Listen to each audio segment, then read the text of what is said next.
You know, I'm going to give you a history lesson. We got some dumbass motherfuckers floating around this country. Start laughing! And when I do, start fucking. Also, y'all did some nasty-ass jokes on my ass, too. Funny jokes and unfunny jokes come out of the same birth. You fucking guys are unbelievable. Why are you laughing? Welcome, everybody, to Why Are You Laughing, a podcast that takes you through the history of comedy, step by step. And today I'm pleased to present to you Rodney Dangerfield? Yeah, fuck. I did forget which one we were We've done on. 6 episodes today. But it is Rodney Dangerfield, and that's an example of why I shouldn't try to do a professional intro. But frankly, fellas, I don't feel you give me no respect, huh? Is that a good place to start? All right, I'm done. I'm out. Bye, guys. I quit. Everyone's walking out. So, yes, today we are covering the life and career of the great Rodney Dangerfield. But first, I should say thanks to Matt from Rhode Island for letting us use Vaulted Podcasts. Am I supposed to thank your fucking... What do you mean, delicious candy and Anchor hard seltzer? Your Plugola again that I'm not getting a taste of? What are you talking about? There's a whole case of it out there. Pay us. I brought it I'm for not us. drinking during the show. We've seen how that turns out, goddammit. Well, you haven't eaten anything, and Chef Lewis brought us some nice food today, too. He's got nothing to plug. I like that now people are going to think, like, every week this guy brings them food? Yeah, we're a big deal. I mean, you're trying to make me feel bad, but I'm just still happy you didn't try to straighten your fake tie while you were saying I get no respect over there. I'm more upset you're not wearing a robe with nothing else. Can I take him with me? My wife likes to talk after sex, so she calls me from a hotel room. Huh? Hey, tithead, go with my father. Those are the types of great jokes we're going to get into today, done with a slightly better delivery than us. But right. It's interesting because Rodney is I think the kind of the definition of the sad clown guy, where like he was always a character. When you saw him on The Tonight Show or his stand-up or anytime you saw Rodney, he was in that Rodney character. Yep. But he lived a very sad life. And a lot of those self-deprecating jokes, or all of those self-deprecating jokes maybe, came from an all too real place. Yeah.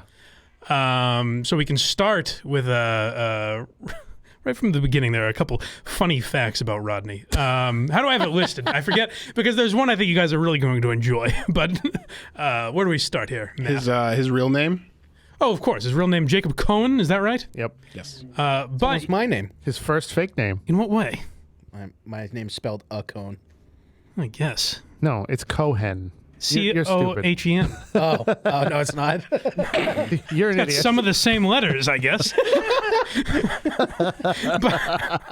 I feel like that was a trap by Matt. Yes, he was born Jacob Cohen. He changed his name, maybe for reasons we'll talk about in a second. For the first time. Yeah, but he went by the start of his career was Jack Roy, and he legally changed his name to that. So I don't know if perhaps he was running from some demons in the Cohen name, because tell us a little about his father, Matt, if you could. His dad was a comic/juggler who abandoned the family shortly after Rodney was born. Great guy. So that was the fact that I think you guys What would a find peach. funny. That I like the idea that he's like, my juggling career is taken off. I don't have time for you people anymore. I'm going to Barnum and Bailey's. That thing will last forever. Do you think he was Penn Jillette? Marriages come and go, but I'll tell you what lasts a lifetime, and that's juggling. An art form that will always be respected. Huh? Have fun with your silly stand-up, son. Yeah. I'm taking this juggling act out on the road. I'm back. You know why I'm back? The moving pictures. That's why. WNBA halftimes don't pay enough. So late in life, though, to skip ahead for a moment, I guess kind of an admirable quality about Rodney is long after Rodney got famous, maybe his dad was... this was not like a money grab. Maybe his dad was dealing kind of with the end of his life and reviewing some of the mistakes he made. He begged Rodney for forgiveness and play Rodney's response to that. I think it's pretty enlightened. He cried to me and said to me, will you forgive me? You know what I mean? Will you forgive me? I says, yeah, forget about it. Won't worry about that stuff, you know? But actually, as far as I was concerned, and seeing his own kid, he was not that nice. You know, he had his own life and lived it. I think that's pretty, good for him, because everything in me would be like, oh, fuck you. And I never realized, until I was in therapy, I never really realized, I have anger towards my parents or whatever. And I would watch shows where, the main character was going to tell off his dad, but ended up just forgiving him. And I was always like, what a fucking puss. You tell him off, goddammit. Because I had that anger in me somewhere. And it's pretty amazing for a guy like Rodney, who had a much worse situation than I did, be able to say late in life, hey, he had his demons, you know? Yeah. I gotta say, he looks great here. Rodney? I was going to say, he should be furious for them giving him that face. Like I said. Is that on the screen? No, he looks terrible. Well, so yeah, maybe not the most attractive guy, Rodney Dangerfield, but that was not it was not stepped around as a kid. It always looked like his eyes were trying to escape from his head. He's got that I've been boozing for 12 days nose. Well, that too. But his lack of confidence doesn't just come from his appearance. What else do we have? Oh. There's some other troubling facts about his childhood. His mother said that, she was cold and she showed no emotion, and she encouraged him to go marry a rich woman. That should be his goal. I like that in the fucking... When was Rodney born? In the 30s? I think it says. Yeah. Women weren't allowed to have money then. Exactly. Well, honestly, I like the idea of a lady who's like, oh boy, you gotta. I mean, I know women don't make a lot, but you better find one, because you are going to be a failure. You're gonna be a nobody. So, and this is, by the way, I mean, I guess this was commonplace in the fucking 30s and 40s, but Rodney worked to support his family as a middle schooler. Yeah. I think it said he sold ice cream and Yep. Shit like that when he was a kid. Delivered groceries. He was a singing waiter. Well, I wanted to get to that because I don't know what the fuck a singing sorry. waiter is. That was a few years later, so we'll talk about that in a second. But yeah, even as a kid, he had that kind of work ethic. And, Rodney's another one of these guys like Norman Lear that we talked about, where he at some point was selling aluminum siding and doing comedy.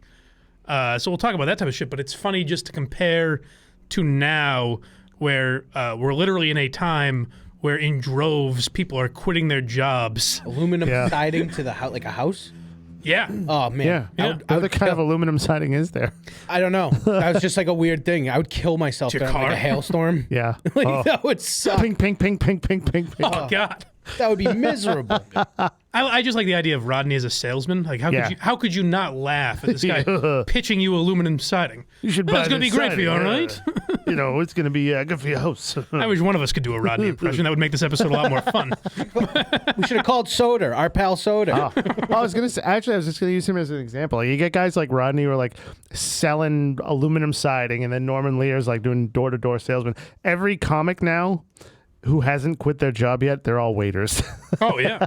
Like Dan Soder, he's like, I can finally quit my job at the restaurant. Yeah. Well, I'm on the bonfire now. So that's the thing. Not to mention, I guess he was just following in his dad's footsteps of ridiculous jobs that won't exist. Like the Dangerfield lineage is like, what's a job that won't exist in 5 years? Let me try and do that. What the fuck is a singing waiter? Here is your prime reel. Blah. He described. I heard him describe it on Stern. We don't have access to it. Hello. No. I don't think I included it. But he described it on Stern, and he said he wasn't a great singer or anything, but that was the entertainment. Is your waiter would come up to you. Why does there have to be entertainment? And be like, hey, what do you want? And the person would. Have you ever heard singing in a restaurant and been like, thank God? What a weird time pre-1970s America was. It was a weird time. And I don't, it feels like obviously that's because when we were born, but it doesn't feel like it. It feels like even if I was born back then, I'd be like, why the is this fucker singing? Have this guy go away. Bring me my steak. Yeah. And then go away so I can talk to my friend. So the Three Stooges here's some filet of sole and veal. Fuck. So yeah, Rodney started writing jokes at 15, I think, and then started performing stand-up at 19. And then where do we go from there, Matt? Well, on Howard Stern, he talks about his big break and how he was still, what we were talking about, he was still doing the aluminum siding. Oh, wait a minute. He talked about something else on Stern too. I forgot. Something I. Do you have that note? It should be above that. Is it something you don't want to read out loud? It's after his mother. Not really, but I feel bad. His mother told him he was a dog face that would never get married, and then, I don't see that on here. and then he had something else that really bumped down his confidence. I didn't write that down. I don't. Well, he was molested. Oh, yeah. To cut right to the chase. Oh, that was in the text. Yeah. Okay. They sent us today. I don't think so. But he was on Howard Stern talking about the time he was molested. So this kid, not only one of his parents bailed on him, one of them emotionally bailed on him, and then he also goes through a traumatic experience like that. Are you sure I didn't include that link? Because he tells a pretty funny story about the guy luring him over to his van. Yeah, as only Rodney could. did. I got Rapping Rodney, Natural Born Killers. Was the one today? Yeah, that was. No, forget it. We can put it in post maybe. Yeah, we'll clip it in. Yeah, all right. And this is where the audience will realize we didn't do that. We forgot about it. Just hit the flag button. What do we have next? Well, him talking about the Ed Sullivan Show on Howard Stern, talking about doing the aluminum siding. Yeah. So Rodney, for a long time, was a failed comedian. He quit comedy. He got married in the early 50s. Yeah. No. He got married in 1951. Yeah. Yeah. Yep. So he got married, and at that point, he got married to does it say her name there? Joyce Indig. Yeah. And she was a singer, but at the time, they both kind of had fledgling careers, and they wanted to start a family, so they quit showbiz to provide for their family, and that's when Rodney started selling aluminum siding and going to door to door. But he always wrote jokes, and I mean that's kind of an admirable thing when you're as funny as Rodney. But then I realized that he has the confidence of a fucking slug. Yep. So I'm sure he wanted to quit a long time before that. So Mike, I found the quote about being molested too. Please. He said he told Howard Stern about being molested as a child. Men lured him into their car and kissed him for a nickel. Yes. He blocked out the time period. Yeah. He met the original Uncle Paul. Hey, Rodney. So the guy obviously lived a very sad life during a time where if you were sad, you were just a pussy. Like if you had depression, if you had depression, you quit being a pussy. You know what I mean? So I think Rodney grew up in an era where a guy couldn't show that sort of thing. And he's this brilliant comedic mind that nothing was working for him for whatever reason. And I can't imagine the depression that you feel. So Rodney's a guy that makes me realize as a guy who's in therapy that week after week is like, my childhood really fucked me up. And the therapist is like, yeah, we talked about that last week, I remember. Whereas Rodney has the kind of this mountain of depression that that makes me feel like such a pussy. It's funny that we can talk about that now, and I feel like the pussy.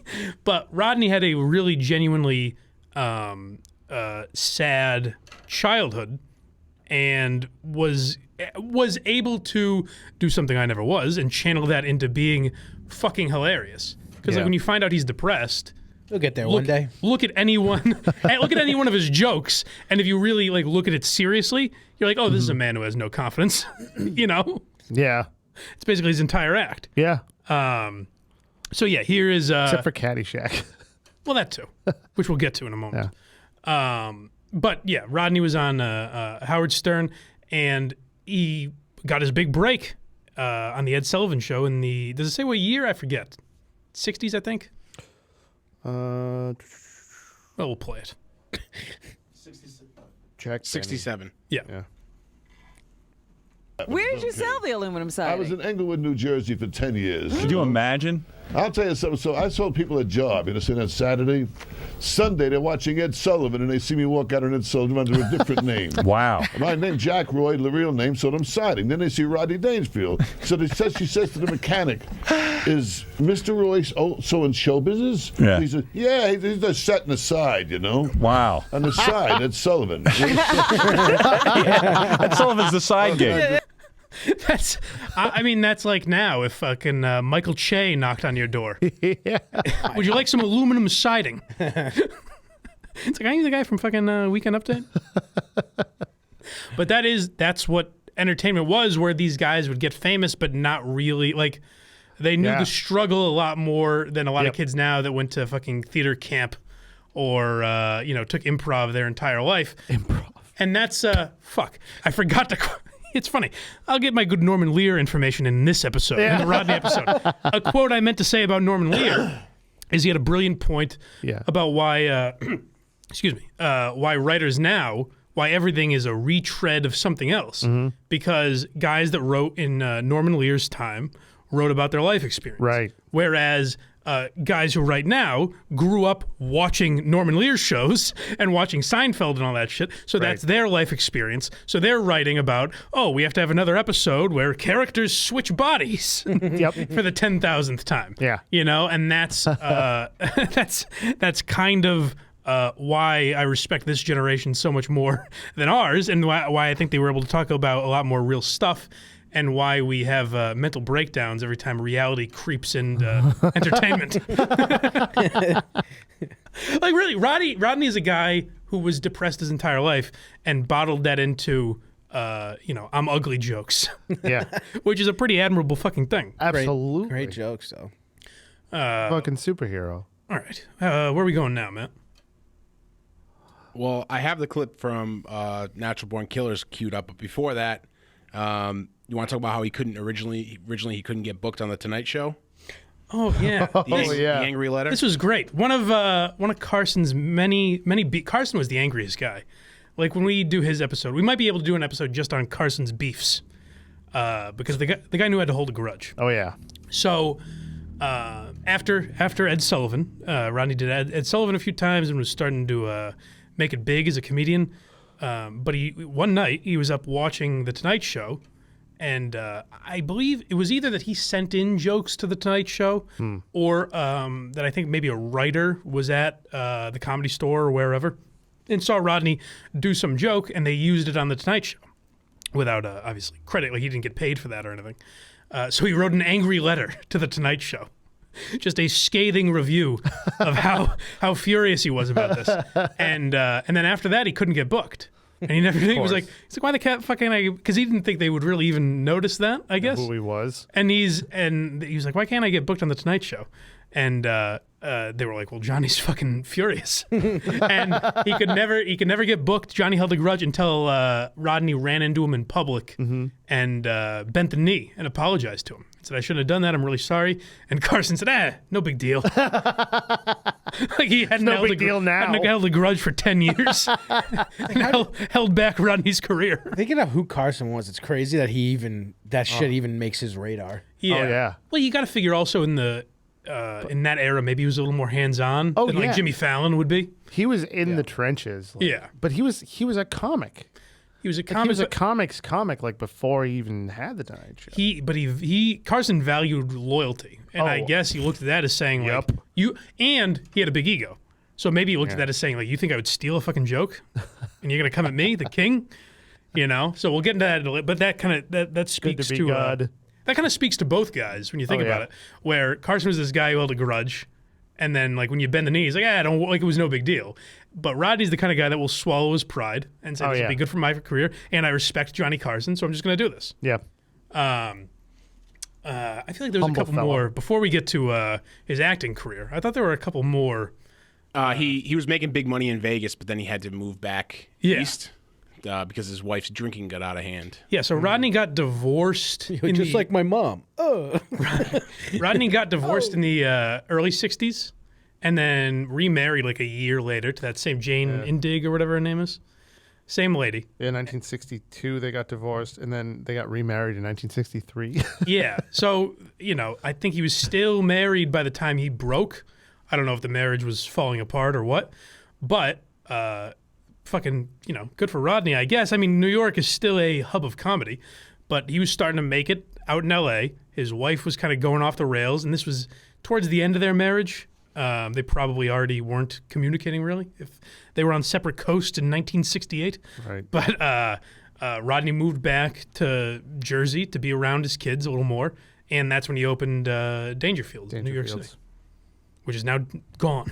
Just fucking. Sucks. It was a hub of comedy, and then it became a place where prom shows would go. I was gonna say Dangerfield itself was never really the hub. Yeah, and then it became a place where 6 drunks would hang out. Imagine getting booked at that place. That's what it was. to the set of The Joker, to now debunked. Now being defunct. gone. It's crazy that didn't make them enough money. I know. What do you mean? It's never. They never talk about where it is though. Well, everyone, just those stairs in New York that the Joker was climbing up. Everyone yeah. goes to all those that's locations. Right. It's, That's true. Oh, you mean from tourists? yeah. I thought Craig was looking at life through the lens of like a 6-year-old. Like, well, they must have gotten $40 trillion for that, right? Oh no! You get when you're in the big pictures. They probably figured out like the medium amount of money Yeah. that they get a day and gave them that. Right. But Mike, we skipped over this one. In the early '60s, he was still the salesman, but he's working under the name Rodney Dangerfield. Yes, that's the one I Reference wanted to get to. A Jack Benny Show character. Yeah. And he had no idea until Johnny Carson. Carson again, big influence in Rodney's life. So Rodney was Good and bad. Rodney was at a club, and because he was still a salesman, didn't want to go by the name Jack Roy because that was the name he used now as an aluminum siding guy. Right. So he didn't want it to affect his career because I guess for the time Rodney was a little blue. But so a club owner said, "Why don't you use the name Rodney Dangerfield?" And Rodney said, whatever, that's funny. Like, who gives a fuck? That's funny. Sure. So he used it that night, and for whatever reason, it stuck. And then years later, I guess they went out to dinner or something, and Carson was like, so you were a big Jack Benny fan? And Rodney's like, no.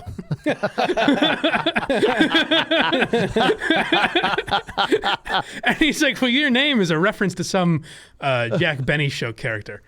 And he's like, nah, some hack club owner told me to take it. So this is going to be a full episode of us not doing his impression well at all. Right. I know. You have to kind of do it, though. I know. I tried it a second ago. I just sounded like Dice. So He went, oh. it's funny that like such an original, hilarious guy, the entire basis of his career is off of a hack reference to a guy 40 years prior. To Jack Benny. Yeah. So Rodney's career started taking off after he got Ed Sullivan, The Tonight Show, became huge stand-up comedian, and then he started getting acting work. He was in some movie called The Projectionist that didn't really take off, and he did not get any starring roles for like 5 or 6 years until he was cast in obviously the classic film Caddyshack, which this makes a lot of sense. Like when you look at it through hindsight, they originally wanted Don Rickles to play that part. Yeah. And they ended up going with. Did I write down why? I forget why that happened. I think it was just that Rodney wanted the part. And Rodney said he would only do it if he could ad-lib. Right. Oh, that's right. But you can see Rickles in that role doing essentially the same thing. Absolutely. Yeah. Like the same shit he did in like Dirty Work. Yeah. Yeah, right. Well, I mean, that's Rodney and Rickles are guys again to draw parallels. Like I would say they're the same genre of comedy. Definitely. Similar, even though at least, yeah. Rickles' comedy was directed outward, where he was an insult comic, Absolutely. and Rodney would insult himself. Yep. They were kind of bookends in that way. I'm sure I'm using that The wrong. yin yang. Yeah. And speaking of that, to talk about like influences of Rodney, he's another guy where everyone pretty much in a way, like a guy like Jim Norton. A guy like Jim Norton, with self-deprecating stuff. Absolutely. Dave Attell in that same respect, I think. And even like kind of the voice and cadence. Everyone copies Attell's voice and cadence. Yeah. But you can see some parallels from Rodney to Attell. Like putting it this way. Yeah. Their careers are not similar, but I would not be surprised if like one of Attell's first influences was Rodney. You know what I mean? Absolutely. Yeah, Jim Norton, like you said, is an obvious one. And then there's guys that kind of just do, like you can tell, have that style, but it's completely different, like Jeselnik, who I bring up all the time. Yeah. Where it's, again, Jeselnik the complete opposite, where he's like a cocky asshole. Yeah. And that's I'd his put character. like Mark Maron in there too, because he's super shitty to himself. Anyone in the self-deprecating genre, Yeah. you can also put. And I mean, I would say that Rodney kind of influenced most of the comedy we see today. This is Cannon and Anchor's coaching tree, by the way. Yes, Cannon and Anchor's coaching tree. Thank Coaching you. tree brought to you by Cannon. We're not doing them in the next episode. They've gotten enough out of us. Pay up. They're a small brewery. They sent us a whole bunch of free shit. Relax. Jesus. Stop taking personal offense to the jokes, Mike. But in terms, so like when I bring up Attell and like Sam Morril is another guy, I would kind of say like that for sure. But even like if you don't think of it directly, look at who Rodney's influences were, which you would not think of a direct comparison. Like one guy who he worked with a little bit, I think this guy brought him out on the road, was Lenny Bruce. And Rodney said that was one of his first influences. When you really look at it, like Lenny Bruce is this, at the time, like, Lenny Bruce is cool, everybody. A cool talking like political guy, whereas that's not Rodney at all. No. But that was a guy who completely influenced his comedy, you know? Well, Lenny Bruce was like the first blue comic, wasn't he? Right. Yeah. Well, not the first, he but got like, arrested for yeah. The most influential for sure. Oh, at that yeah. time, if he wasn't the first. And then his other influences, I think you can see a little more. W.C. Fields. Oh, fuck yeah. Groucho Marx. Was it W.C. Fields in Goodfellas when he's like, "Take my wife, please"? Who was that? Was it Henny Youngman? Maybe? Henny Youngman. That's who it was. Yeah. That's gonna be fun when we have to go to guys like that because I don't know anything about them. Oh no, hell no. But that's the cadence that Rodney had. Was like, "Oh, take my wife, please." Oh, completely. But like with like more modern, like better material. Yes. Yeah. I mean, Rodney's material holds up now, 30, 40, 50 years later. But it's like in the style of like Take My Wife, Please. Yeah, like pseudo vaudeville comimes. Yeah. Like he's up there with a fucking violin saying like, "Oh, take my wife." Yeah. Another fact about Caddyshack. So Rodney got paid $35,000 for Caddyshack, which I don't know what that's like. I mean, it seems like what year peanuts was that? now. 1980.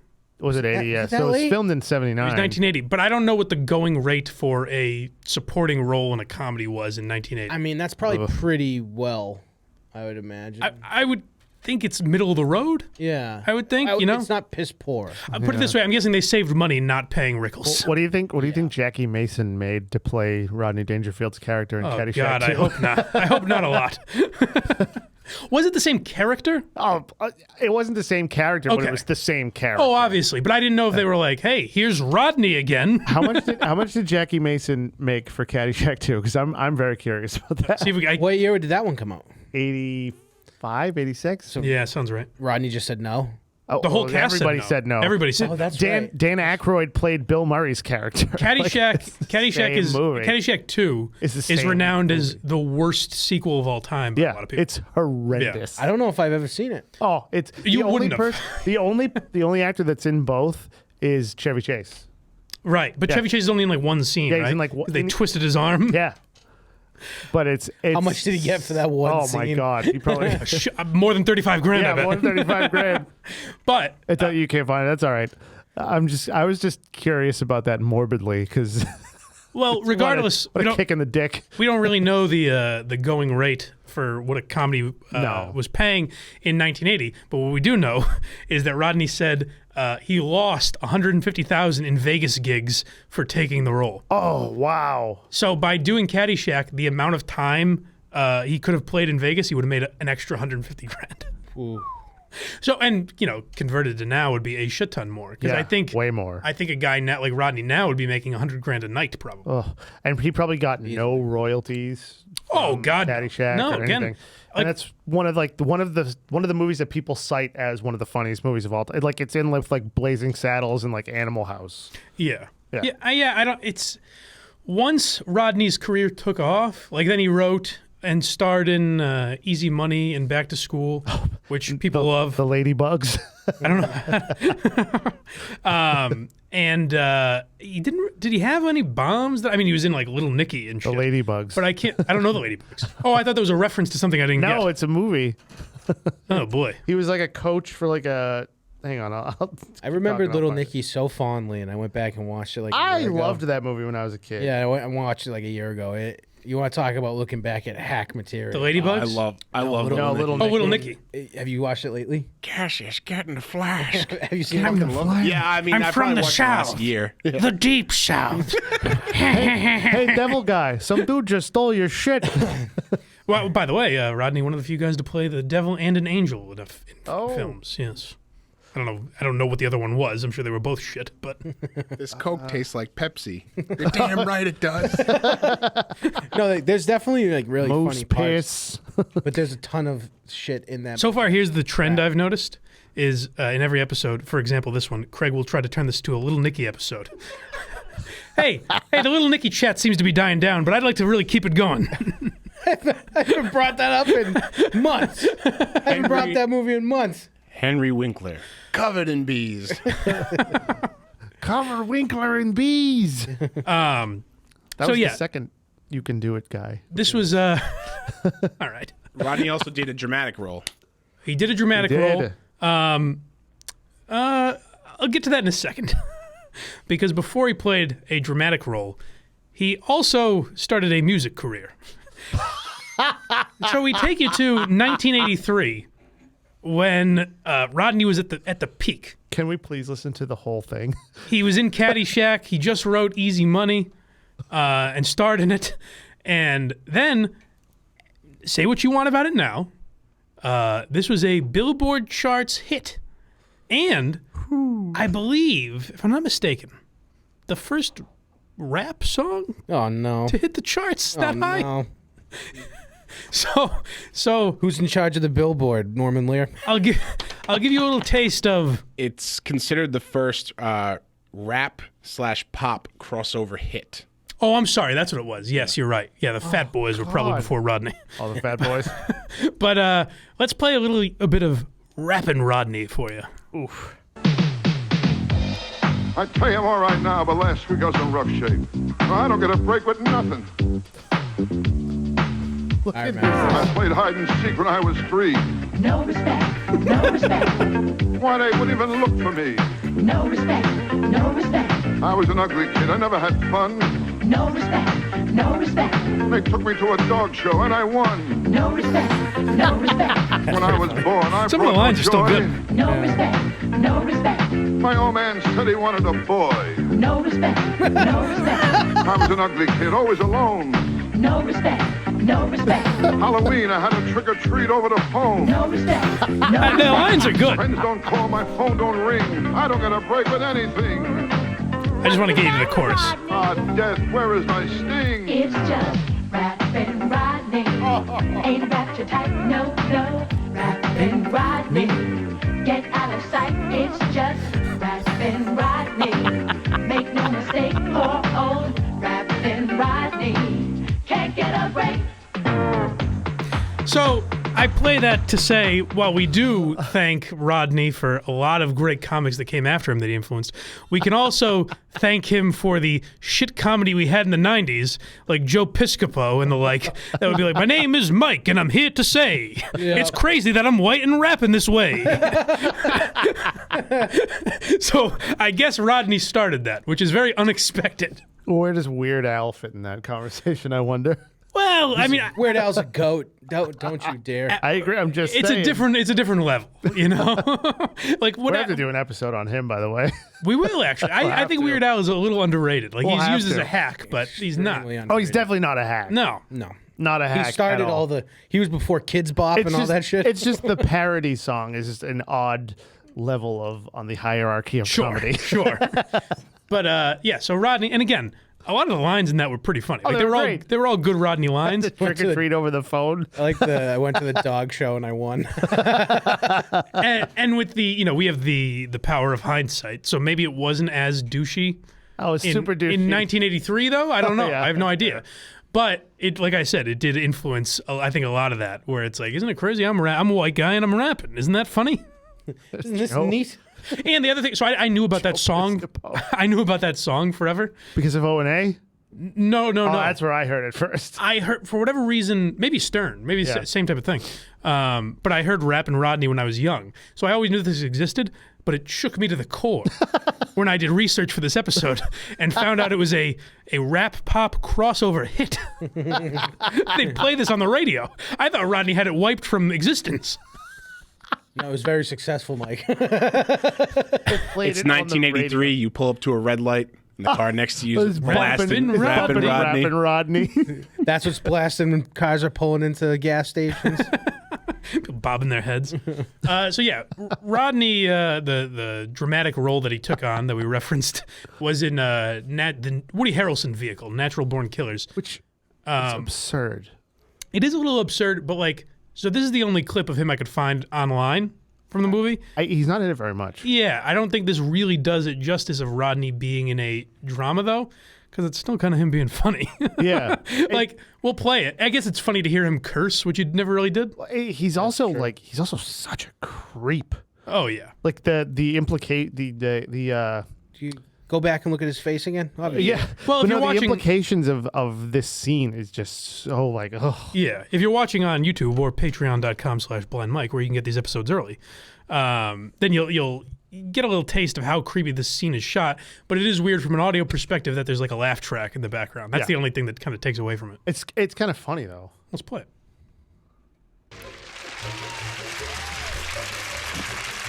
It's a vignette in the movie though. It's a backstory. Right. Hi, Dad. How is work? What work? I'm unemployed. Where the f*** have you been, huh? Well, you look nice, Mallory. Yuck, you look like... Thanks, Mom. Well, I'm gonna go now. Christmas I'll be vacation. back at midnight, okay? What are you wearing, a broomstick and a trash Lewis. bag? Why don't you put some meat on you, huh? A few pounds lighter, you'll be Miss Ethiopia. Where the hell do you think you're going, huh? I'm going to the John Lee Hooker concert with Donna. I told you that yesterday. First off, you don't tell me anything. You asked my permission. Second, you're not going out in that hula house dress. You'll end up peddling your ass, you stupid bitch. And third, you're not going out at all. You didn't mow the yard. That piece of shit lawnmower is fine! That's the way you talk in front of your mother? You stupid bitch. You watch your language. So again, this movie is a drama, and like with no laugh track, kind of it would be weird and out of place to hear Rodney like that. But with the laugh track, you're like, this is kind of funny. I'd watch this. That's what's her face. Juliette Lewis from Christmas Vacation, right? Yeah. A cogent point. And What's Eating Gilbert Grape. Yep. Oh. And Juliet and the Licks. Let's talk more about Juliette Lewis. I killed him, Gilbert. What's she up to? She's a very successful actress. I know. Want me to call her? I don't know why this has been brought to a screaming halt. Give her a call. I can't play the Sanford and Son music, but I'll call Juliet Lewis. That'd be incredible. That'd be great. Hey, we're doing an episode of Rodney Dangerfield. Remember when he called you a bitch and choked you out? It would be great if Matt was like, I actually have her number.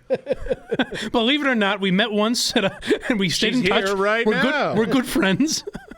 For the Rodney episode, we bring in Juliette Lewis to talk about him. Look at what this is paused on right now. He's like grabbing her by the neck. She looks afraid and it says, I'll kick the shit out of you like I do her. Yeah. Oh my God. He was a fun-loving guy, Rodney Dangerfield. And like later in life, he became kind of known for, I mean, this was the thing he talked about on Stern a lot too. He became known for the sheer amount of pot he would smoke. Like, I guess he was a big pot guy. And evidently, he went to the White House to meet Reagan in like 83. And he, again, 83. I think this is like him at the top of his game still. And he lit up a joint in the White House. So I think he just became a guy that like the early years, not even the early years, the first 60 years of his life were very sad and depressing and not what he wanted them to be. And I think the last, 20 or 30, he said, well, fuck it. I'm going to live my life now, Yeah. He was also known for, evidently, wearing a robe untied. And you could see his giant cock and balls swinging around. Sounds like Ric Flair. So good for RD, I guess. What else do we have, Matt? Emphasis on the D. Well, I have that commercial for his special that you sent over. Oh, yeah. So I thought this was kind of just a good commentary on how Rodney dealt with depression. This was I believe he got a comedy special with NBC, which it's weird to think that Those were just on networks. That they'll do comedy specials. Yeah. Like there's no sense in like doing a comedy special on a network now. No, I mean it's not even It'd be thought so of. censored. Yeah, but I mean back then it was like where else would you watch it? So this was on NBC. I assume on like a Friday or Saturday night they would play it. Look at those glasses. Those are fantastic. Well, this is how Rodney opens his special. And again, it's to talk about his influence. I don't think a ton of people were joking about suicide in the 80s. Yeah. Or maybe it wasn't looked at as darkly as it is now, so I'm not sure. But Rodney makes it funny. They used to look at it as a favor. I bet you it's fun. I bet you this Bug's dad was rich. Those fucking glasses. We rudely intrude on the regular programming to bring you this fairly special report. We're here on 57th Street, where Rodney Dangerfield is threatening to leap from the 10th floor of this building unless ABC agrees to give him his own network special. Can we pause this for a second? Can we contrast this with Jim Norton getting fucked in the ass by Michael K. Williams in his intro? Again, Rodney opened a lot of doors. I'm just like, this is it's a news story. Without Rodney, Jim Norton is never getting fucked in the ass by Michael K. Williams. Or spanked by Robert De Niro. It's just hilarious. Like, this is the intro to his, like, a special report. Yeah. Well, this is, that's the kind of self-deprecating humor you could get away with then, where, now we look at his, maybe a little cheesy. I think that's how you can tell the difference between Rodney and most guys that would steal his act. Yeah. Is we would look back at most guys as cheesy that did this, but Rodney will make you laugh in this in this thing. All right, let me interrupt. Sorry. I tell you, I'm not bluffing. I got my own special. Well, I'm going to be a pancake. What are you doing? Oh, hi, Angie. Rodney, a special isn't that important. What are you doing? Think of your kids. I don't want my kids in my special. That's a great line. Yeah, like who? I love how that's like a 25-year-old woman back then. Hey, can you think of anybody who loves Rodney? Rodney, it's me, Deacon. Go ahead and jump. I'll catch you with this glove. I got a better idea. We'll catch him with a blanket. So there were a bunch of people in this. Later you'll see Andy Kaufman come and jump out the window. It was a pretty funny intro to a special. And again, I don't know that people were doing. I don't even know if people were doing intros at all. So Dice. Thank Rodney for all these horseshit intros we have now. Dice. You do a skit in front of the fucking... I kind of want to see the rest of this. Well, Dice. How much longer is it? Dice had a short film in front of one of his specials. How much longer is this? Yeah.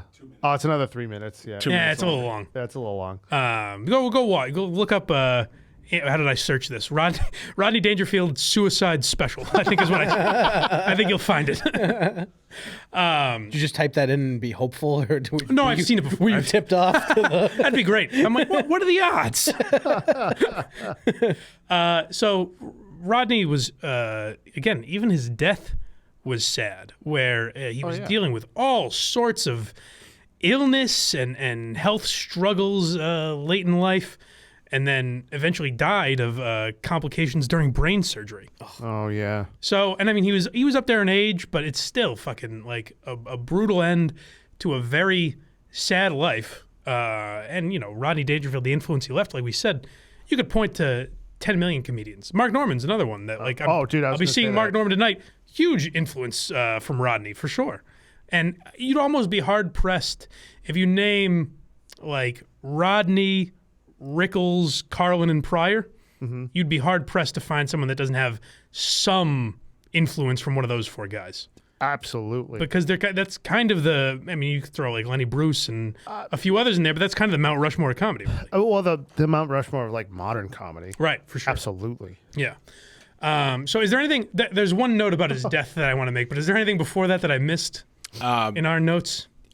Jim Carrey got booed off stage once. Oh, yeah. So Jim Carrey, a young Jim Carrey, opened for Rodney, and I guess the crowd wanted to see Rodney so badly that he couldn't get one fucking impression out. They booed him off stage. That happened with Dice shows as well. Oh, I imagine Dice's shows are probably more brutal than Rodney's, I would think. They seem to be in the same vein. Obviously, Dangerfield's not as fantastical. Yeah, and Rodney's cleaner too is the other thing. Yeah, a little more family friendly, I guess. Yeah, even though he's talking about killing himself and his wife cheating on him. Anything else? On our list. He was able to get out his autobiography before he died. He worked right till his death. So, like, auto part, yeah. While he was having health troubles and going in for brain surgery, he was working all the way to the end. He finished his biography. He was still doing shows. Like, you'd hear him on fucking Stern and shit. yeah. A few years before he died. How old was he when he died? I want to say 85. No, he's younger than that. If he got into mid-80s, then it's like... he was, 82. 82, yeah. That's a pretty good... I mean, it sucks the way he lived a died, long life, but a lot of, like... You feel for a guy like that who didn't get famous till he was fucking... like 50? almost 50 years 50 old. years old, yeah. So he lived a sad life, but he was funny all the way through to death because his tombstone reads, "There goes the neighborhood." Yeah. so basically, Rodney's the guy, like, everyone bullshits, "Oh, I want my tombstone to say this." Rodney just did it. He's like, fuck it. And it seemed like, it's for all intents and purposes, he was a good dad despite all the shit that he went through. His examples. Well, I don't know. Yeah. But, I mean, he moved back to New Jersey to be with his kids and shit like that. I don't know. And he put up with a drunk maniac wife. Twice. Yeah. Same lady twice. Yeah. He moved back when he was making big money in Vegas. Yeah. Yeah. Boy, that guy couldn't catch a break with Vegas. They wanted barrels of money they wanted to send him. And he's like, I got to do Caddyshack and take care of my fucking kids. We'll never get this guy. I think there's only one way to end this. Oh, well, I want to say this. We have to do revisionist history. Oh. Which, like, is there anything you wish Rodney did in his career? And the one thing I could think of is, like, I think Rodney would have been, and at the time, this would have been huge, I think, he could have had a great sitcom. Like, I'm really actually, he was kind of built for sitcoms. I thought you were going to say SNL. No, I don't really give a fuck about that. No. He probably hosted. Back then, it would have been good. I don't see Rodney playing a lot of characters. No, he would be like a Weekend Update guy. Rodney seems like a guy who's always him. Yeah. Which, I mean, because Rodney Dangerfield in itself is kind of a character, but I think that's, pretty strictly based on him. But you put that persona in different things. It's funny. Like, he was the devil. Right. He was right. But he was still Lindy. He was Rodney Dangerfield as the devil. Exactly. Yeah. So I don't know what he would have been on SNL, but no, I think as like whether it be a sitcom dad or just Rodney single living in the big city or whatever the fuck it would be, I think Rodney was kind of built for those, and I'm surprised. I'm sure he did some that never made it, but I wish that would be the one thing in his career that he didn't do, where it's like, oh, I could see that very easily. So the odd couple, the odd guy. Yeah, right. All right, now you say there's only one way to end this, Matt. What's that? Where is my sting? God damn you. All right, folks. Thank you for joining us. This has been another episode of Why Are You Laughing? Take luck.